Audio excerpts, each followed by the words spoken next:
Kedua, hadiah. Yang ketiga, wakaf, bukan wakaf. Yang keempat, jariyah.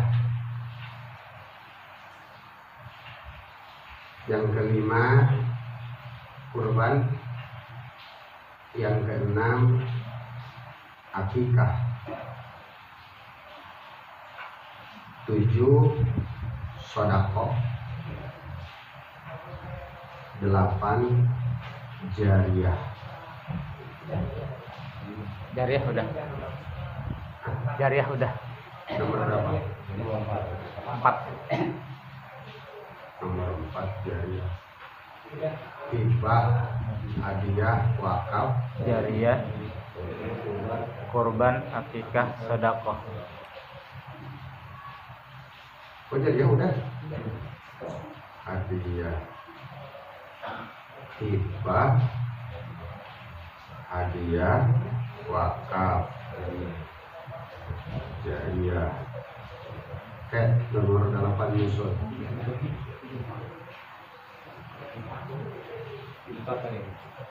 Oh, yang kelima kudunya zakat. Ya, Abah, masya Allah.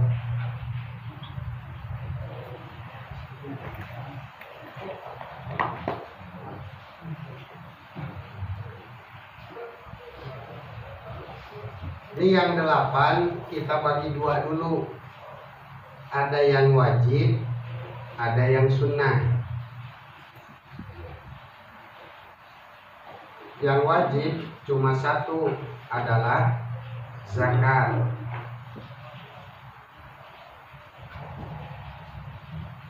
Yang 7 hukumnya sunnah, namun bisa jadi wajib ketika dinazarkan.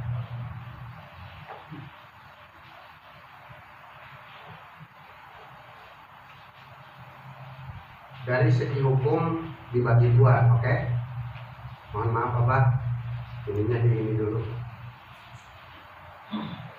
2, pembagian dilihat dari cara memberikannya. Maka yang 8 ini dibagi 2. 1 harus pakai ijab qabul. 2 tanpa ada ijab qabul.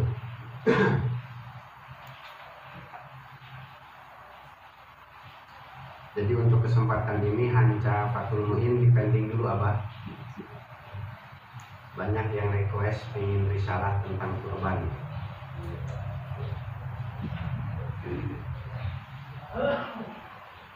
Yang perlu ijab qabul, 1 hibah.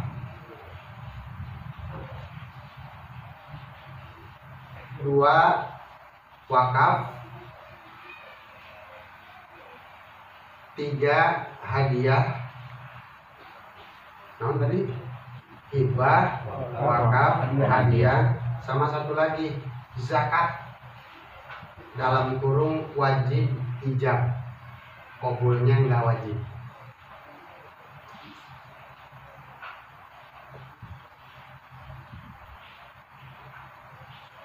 Adapun sodaqah, kemudian jariyah, itu beda lagi. Maka dalam hibah, dalam wakaf ini diharuskan bertemu antara pemberi dan penerima, kemudian melakukan segat ijab qabul. Itu dalam hibah dan dalam wakaf.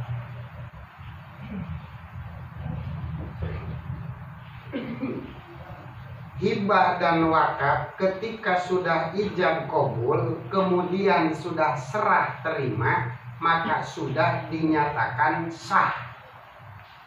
tidak boleh ditarik kembali, kecuali hibah bapak kepada anak, itu boleh ditarik kembali.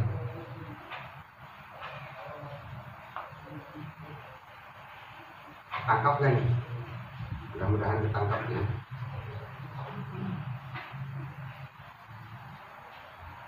Adapun hadiah ini ijab kabulnya sama kurir.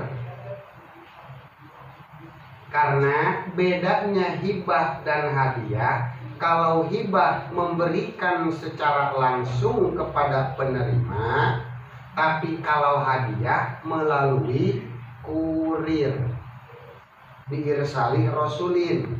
Nah, dalam hadiah harus ada ijab kabul pemberi dengan si kurir dan penerima dengan si kurir. Misalkan Ustadz Sis mau ngasih peci ke Ustadz Amsar, nyuruh Ustadz Mamat, Bang Mamat tolong berikan ini kepada Ustadz Amsar. Kata Mamat, saya terima dan insya Allah saya jalankan amanah ini. Nanti Mamat ketemu Bang Amsar, Bang Amsar ini ada titipan dari Ustadz Sis, hadiah buat Anda. Ustadz Amsar bilang, saya terima. Paham kan bedanya hibah dan hadiah? Hadiah itu bedanya pakai kurir doang. Ini menurut hadiah menurut fikih. Adapun hadiah menurut kita mah, hadiah itu adalah pemberian atas sebuah prestasi. Ya, kalau juara anu bakal diberi hadiah anu. Itu mah hadiah istilah Indonesia.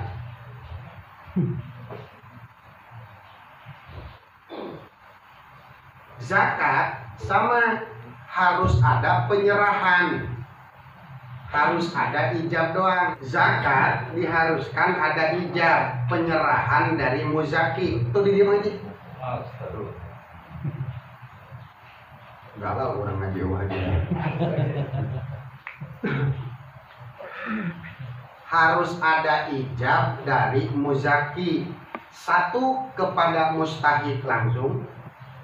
Dua, boleh kepada amil zakat. Yang ketiga, boleh kepada wakil.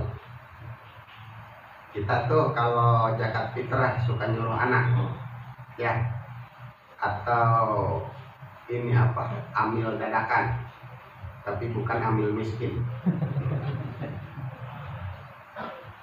Jadi dalam zakat itu yang disyaratkan adalah yang penting ada ijab. Saya serahkan beras ini, saya serahkan uang ini sebagai zakat fitrah saya, sebagai zakat tijarah saya. Gitu. Adapun si amil, dia mau saya terima silakan, tidak pakai kalimat kabul pun tidak apa-apa. Bali syartu ada muradi, yang penting kagak ditolak, gitu doang. Ini dalam zakat.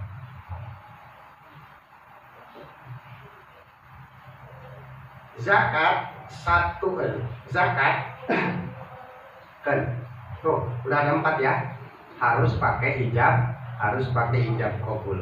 Adapun yang 4 lagi itu ini beda, nggak perlu ada ijab kabul. Gitu, titik. Tinggal yang 2 lagi nih, akikah dan kurban. Akikah dan kurban adalah hibah, namun dalam bentuk hewan yang disembelih atau menyembelih hewan. Akikah dan kurban adalah hibah, sama hibah.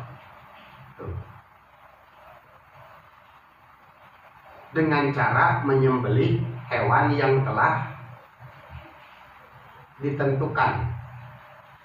1 unta, 2 sapi nomor katilu. B, korban pakai ayam menurut madhab Syafi'i enggak sah. Adapun menurut madhab Maliki itu kagak boleh.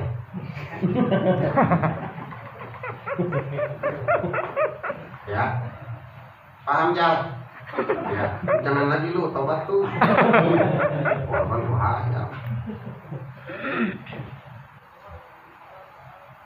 Sama, akikah dan kurban sama. Bahkan kriteria hewannya pun sama. Kalau kambing kecil kudu usia 2 tahun, sapi kudu usia 2 tahun, onta 5 tahun. Tapi kalau kambing gede 1 tahun pun boleh, atau sudah ompong giginya, mana saja yang lebih dahulu. Giginya sudah ompong, umurnya baru 11 bulan, boleh pakai kurban. Giginya belum ada yang ompong, tapi usianya udah 1 tahun, boleh dipakai kurban. Giginya belum ompong, belum ada usia 1 tahun, kagak boleh dipakai kurban. Cuman bedanya begini antara akikah dan kurban. Kalau akikah hanya untuk namanya apa? Akikah diperuntukkan orang sampai usia balik, terbatas. Diperuntukkan bagi orang yang di bawah usia balik. Kalau sudah lewat balik, itu tidak ada kesunahan diakikahi. Gitu. Kalau kurban, namanya bebas, tapi waktunya terbatas. Bedanya, kalau akikah waktunya bebas tapi namanya terbatas. Kalau kurban waktunya yang terbatas tapi namanya bebas. Artinya mau orok brojol, mau sudah balik, mau sudah aki-aki, bahkan orang mati sekalipun boleh kita korbanin. Ya. Tapi kalau akikah orang di bawah usia balik. Titik. Timbul pertanyaan, kok di kita sering ada yang akikahin si Anu padahal udah tua, udah lebih balik. Itu nanti masuknya pada ranah kodok. Kalau kita kilas balik dulu tahun masih penjajahan Jepang. Jadi datangnya perintah akikah adalah bagi si ayah ketika memiliki anak. Oke? Anak perempuan 1 ekor, anak laki-laki 2 ekor. Nah, gimana sekarang misalkan bajil dulu belum sempat diakikahi sama bapaknya, sampai sekarang belum juga. Pas banget sama muka. Sementara orang tuanya udah meninggal, bolehkah bajil akikah atas nama sendiri? Silahkan, nanti jatuhnya kodok untuk orang tuanya.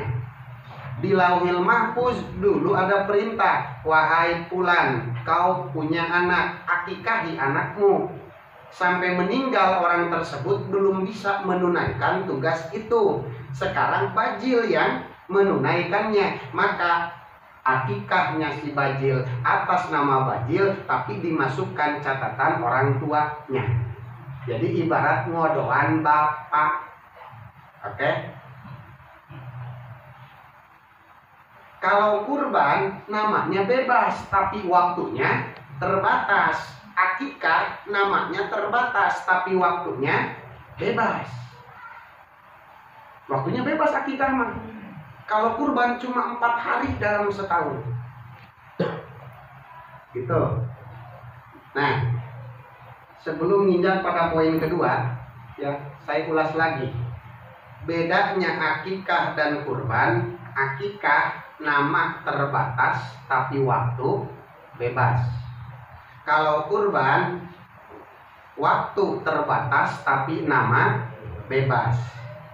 Jadi kalau kurban orok baru brojol boleh. Bapak-bapak udah balik boleh. Aki-aki udah pikun boleh. Orang meninggal pun boleh. Gitu. Paham kan? Ya.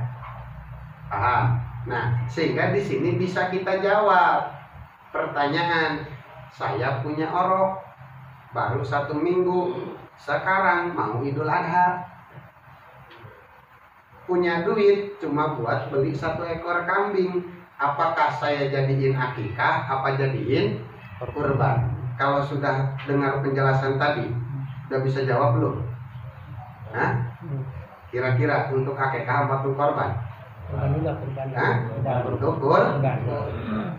Ayo saya sah di ini buat. Masya Allah. Jauh sekali.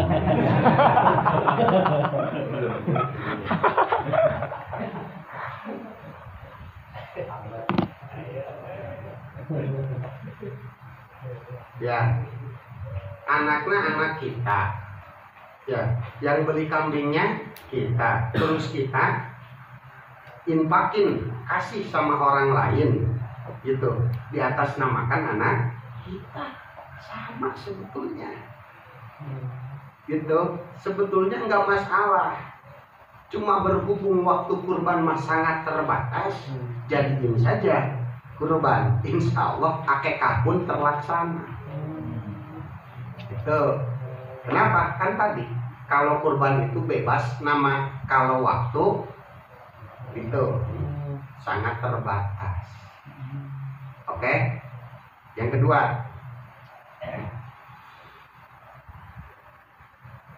mustahik korban terbagi 2. 1, jika korban sunnah jumlahnya ada 3 golongan.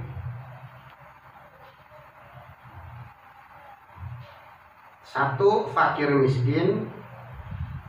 2, para agnia. Yang ketiga, orang yang kurban. Ini korban sunnah. 2, korban wajib mustahiknya cuma 1. Siapa? Fakir miskin. Entah dia dari amil atau bukan, pokoknya fakir miskin dia mustahik kurban wajib. Nah,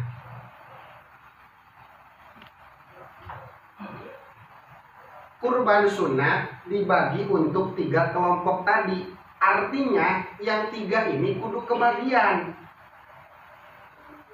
Walaupun tidak harus sama rata. Yang penting kebagian. Ulah ayeuna diartikeun mustahik zakat, ada mustahik apa, mustahik korban itu ada 3 kelompok, jadi harus dibagi sama. Enggak. Yang penting 3-3-nya kebagian. Ya kalau orang yang korban atuh ulah loba-loba. Siapa arek mereong mah tapi di kulkasna meuni pinu. Buka kulkas si Mamat kanjut mbedong.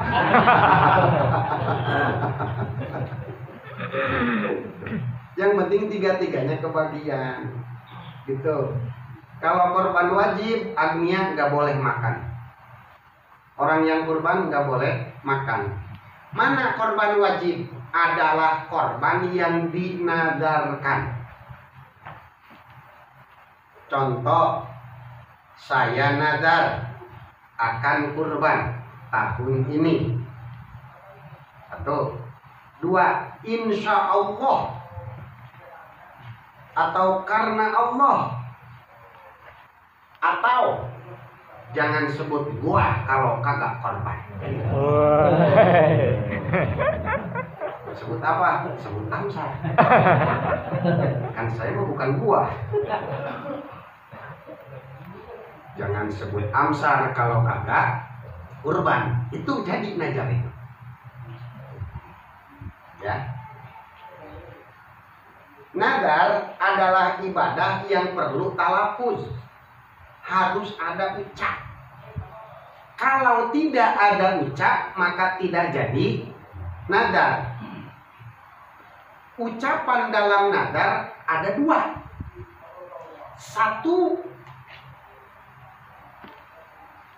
kalimat nazar. Saya bernazar. 2, kalimat iltizam. siap menanggung beban. Kayak tadi tuh, jangan sebut amsal kalau tidak kurban. Itu kalimat iltizam, sebuah pernyataan yang mengandung arti siap menanggung beban. Kalau tidak ada kalimat seperti itu, maka tidak termasuk nazar. Oke, Cek? Sampai di sini tidak dapat dipahami?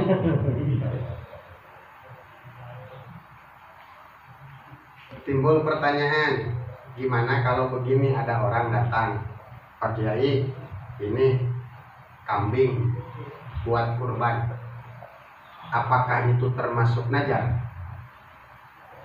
Atau ini kambing awas jangan dijual buat gua korban, apakah itu termasuk nazar berkurban? Gitu.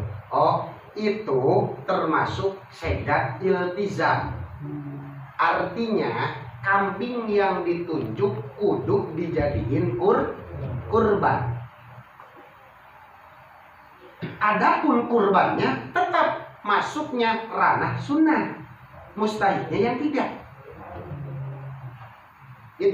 Itu mah kalimat yang ini buat korban, yang ini buat dijual. Itu mah segat menunjukkan gitu kesiapan dia untuk kambingnya dijadiin kurban. Artinya kambing tersebut kudu dijadiin kurban gitu.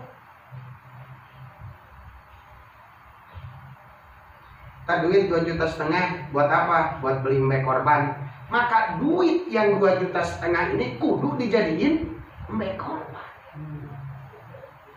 Jadi bukan wajib berkurbannya para hadirin, tapi wajib menjadikan kambing sebagai kurban. Wajib membelanjakan uang untuk kambing, lain wajib korbannya. Adapun nanti mbekna setelah disembelih masukkan atau satukan dengan daging-daging korban sunnah, gitu ya. Jadi kudu paham, ada kalimat iltizam, ada kalimat nadar ya. Kalau nadar tuh kudu jelas banget, sehingga di sini bisa jawab nih, gimana kalau ibu-ibu diajak, ibu-ibu kita iuran kurban ya, gitu. Coba itu masuk kurban wajib apa kurban sunnah? Ibu-ibu kita iuran korban ya, Prof dapat 3 juta. Coba itu.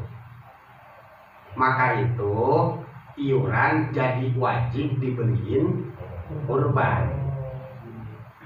Adapun kurbannya masuknya daging sunnah. Iya, kudu diperjelas. Kenapa? Karena di kita sok loba nu nanya, itu iuran korban termasuk korban wajib lain. Iuran anu wajib dijadikan kurban. Gitu. Yang ketiga, kapan harus niat kurban? Tempatnya ada 3. Pertama, ketika membelanjakan atau menyerahkan uang.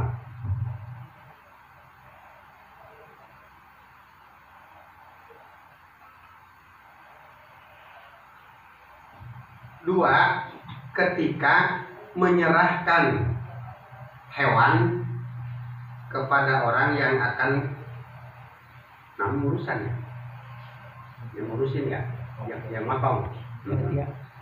Atau panitia dah ya, ketika nyerahin hewan kepada panitia. Yang ketiga, ketika nyembelih. Itulah 3 tempat buat niat kurban. Maka kalau sudah diniatkan waktu belinya, atau sudah diniatkan ketika menyerahkan hewannya, ini tidak disyaratkan harus niat lagi ketika motong. Udah, itu juga udah cukup. Cece ngasih duit misalkan ya ke Ustadz Sis, Pak Ustadz mohon maaf mau ngerepotin, Waktu saya sibuk, sekarang aja saya udah ditunggu sama Brad Pitt. Mau foto sesi, foto bareng. Ini saya serahin uang 3 juta, tolong dibeliin kambing, nanti korbankan atas nama ini. Sama Ustadzit saya terima. Habis itu Cece berangkat, tahan, sini dulu. Buat guanya mana? Emang lu pikir beli kambing gratis? Jalan pakai bensin. Kotak 250 baru. Nah, Cece niat waktu nyerahinnya, maka nanti Ustadz Sis waktu motong nggak usah niatin lagi. Gitu. Contoh lagi, misalkan Ijal bawa kambing, Pak Amil Iwan. Tuh.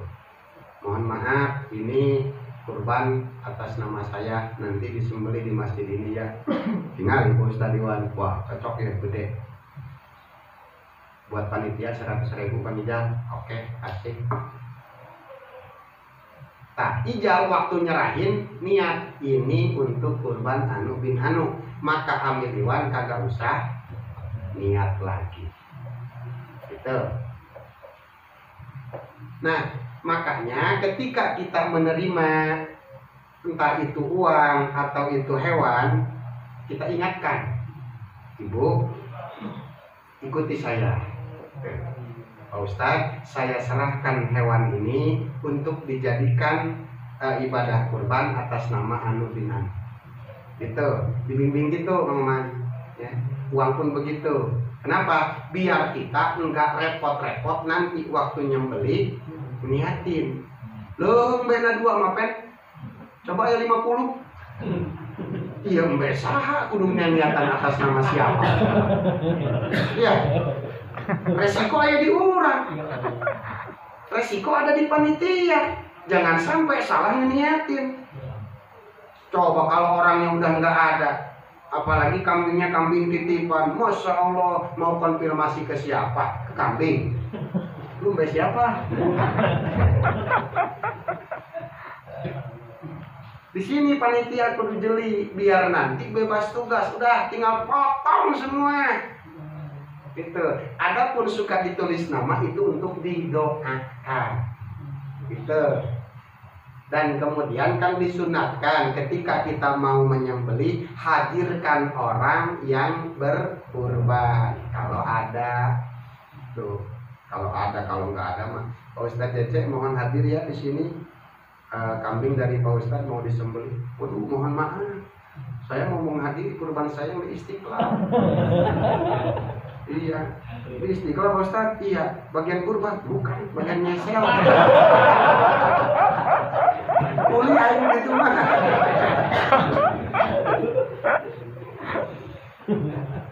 Tuh, jadi paham kan antara korban wajib dan niat kurban. Kudu paham ya. Kurang panitia, nih semuanya kebanyakan panitia. Kudu jeli, jangan sampai kita kerepotan. Kudu misahin nama si Anu, nama si Anu. Gitu. Oke. Nah, itulah perbedaan antara akikah dan korban. Terakhir masalah korban. Gimana hukumnya kalau nerima pemberian dari non muslim? Gitu. Biasanya banyak nih di perumahan-perumahan. Ya. Dari gereja, dari vihara, dari orang Konghucu. Abah, mohon maaf, saya mau ngasih sapi buat dijadiin korban di sini. Gimana, boleh diterima apa enggak? Silakan. Saya terima sapinya, kamu siang. Boleh diterima asal jangan ngasih nama. Itu aja. Kecuali namanya nama orang muslim lagi, nggak masalah. Jadi udah, ini saya ngasih kambing buat Pak Ustadz. Ngomong-ngomong Pak Ustadz mau kurban ya? Iya.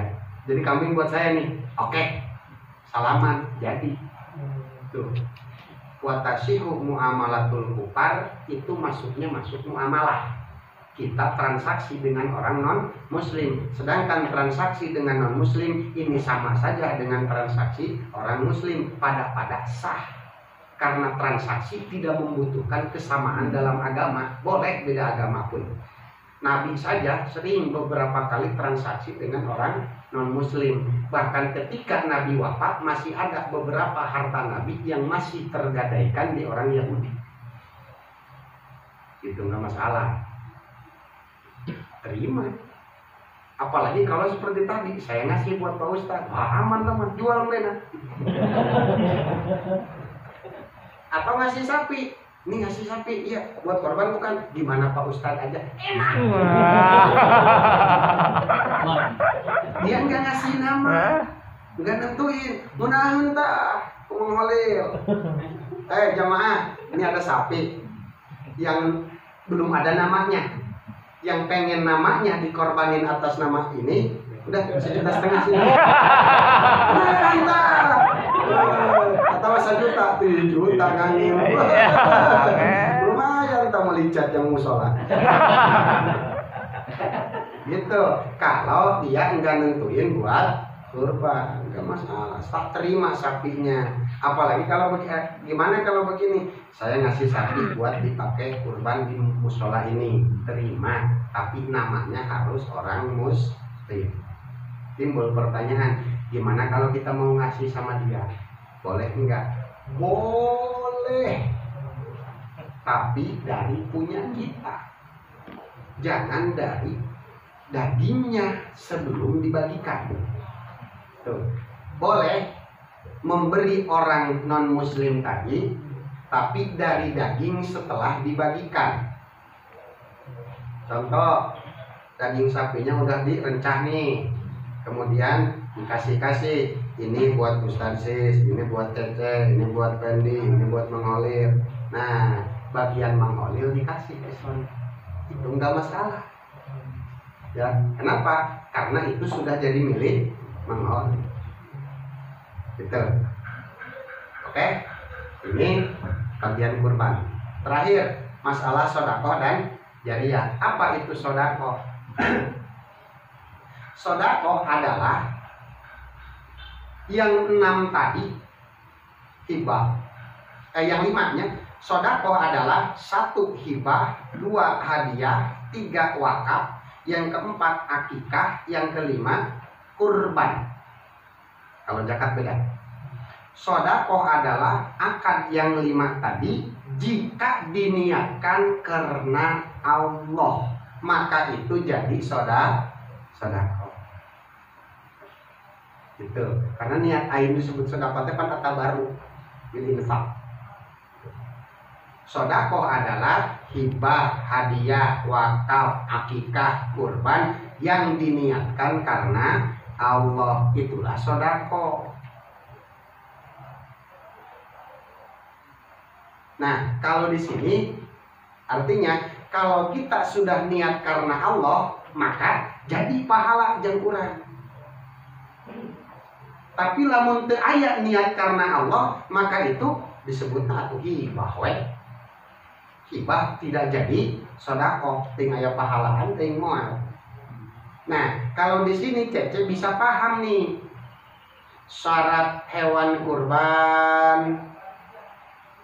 Hewan kurban boleh laki-laki, boleh perempuan. Tapi kalau perempuan nggak boleh yang lagi hamil. Gimana kalau lagi hamil? Kagak sah. Nah, kalau sudah tahu hakikat yang ini nih, kalau sudah tahu hukum yang ini, ketika misalkan Cece meli embe titijan, bilangnya lagi kagak hamil, ternyata pas disembelih lagi hamil, Cece nggak bakal protes. Kenapa? Gua udah niat karena Allah, udah niat sedekah. Ulah datang mau berdoa kasih tijan, setan keluar. Nih usia kain, mis niat kok niat karena Allah. Karena kurban yang tidak sah tidak jadi sia-sia, melainkan nanti mengkolna karena sodakoh. Oke? Itu jadi ulah kudu ribu-ribu lah masalah korban. Jeung perlu didasari bahwa dalam korban pakai kaidah ad-din muyassarun. Yasiru wala tu'as. Datang ini boga duit 1,5 juta hayang korban terima. Emang bisa? Jawab bisa. Mana orang yang bisa 1,5 juta? Gampang, tambahan 500.000. Makin duit sahau. Ada itu sholat bilang karena jika ayeuna nya ijal nerima duit dari nini. Misalkan ibu nama ibu Fatimah binti Anu punya duit 1,5 juta, ijal nyari kambing ada paling murah harga 1,8, ijal madok 300.000. Jadiin potong atas nama ibu Fatimah. Maka ketika dipotong ibu Fatimah dapat pahala, ijal pun dapat pahala. Kenapa? Karena dia jadi korban pertolongan ijal. Man aana ala khairin kafailihi. Disitulah pentingnya kita ngajak ibu-ibu jamaah buat ibadah kurban. Karena kalau korban digotong ku 10-an, 10 na dapat. Satu jamaah majelis taklim semuanya dapat kajenting 20.000 ewan. Murah Allah mah. Mau tekor juga lu. Bangetan lu, korban 7 orang, kambingnya 1, tekor ai pahala ya. Moal. Tuh. Silahkan bantu, yasiru wala tu'asiru, mudahkan. Ulah kudu dipersulit. Yang terakhir, apa itu yang disebut jariyah? Jariyah adalah hibah. Jariyah adalah hadiah. Jariyah adalah ini yang awet ainnya dan diambil manfaatnya. Itulah jariyah. Memberikan sesuatu pada orang lain dengan niat karena Allah, bari yang diberikannya awet ainnya, bendanya awet, seperti tanah, seperti sawah, empang, mobil, motor, kelapa, pohon, jablay, dan gunanya itu ada pada manfaatnya. Tanah nggak bakal habis, tapi manfaat dari tanah yang akan dirasakan. Pohon kelapa nggak bakal habis, tapi manfaat dari pohon kelapa yang dirasakan. Itu yang penting ainnya awet. Makanya kagak sah ngejariyahin sabun, karena sabun manfaatnya ada dipakai. Kalau dipakai sabun CF. Nggak sah ngewakafin lilin, nggak sah ngejariyahin lilin. Gitu. Kunaon sebab manfaatnya bakal ngabeakeun kana ayeuna. Oke? Ya, itu bedanya. Jadi lamun rek digaris, lamun rek ditarik garis gitu. Disebut sarua. Disebut beda. Intinya sama, kita tamlik memberikan hak kita kepada orang lain dalam kurung berbagi. Gitu. Jadi urang teh horenganan ku agama dituntut selalu berbagi. Kalau dalam bulan ini berbagi namanya anu. Kalau dalam waktu ini berbagi itu namanya anu. Kalau kepada ini berbagi itu namanya anu. Kepada si ini berbagi itu namanya anu. Kalau yang dibagikannya adalah anu, namanya anu. Pada intinya mah semuanya berbagi. Gitu. Adapun beda-beda nama ini karena perbedaan, satu yang diberikannya, 2 waktu memberikannya, 3 kepada siapa diberikannya, yang keempat cara kita memberikannya. Mudah-mudahan tepat dipaham kami. Wallahu a'lam bishawab.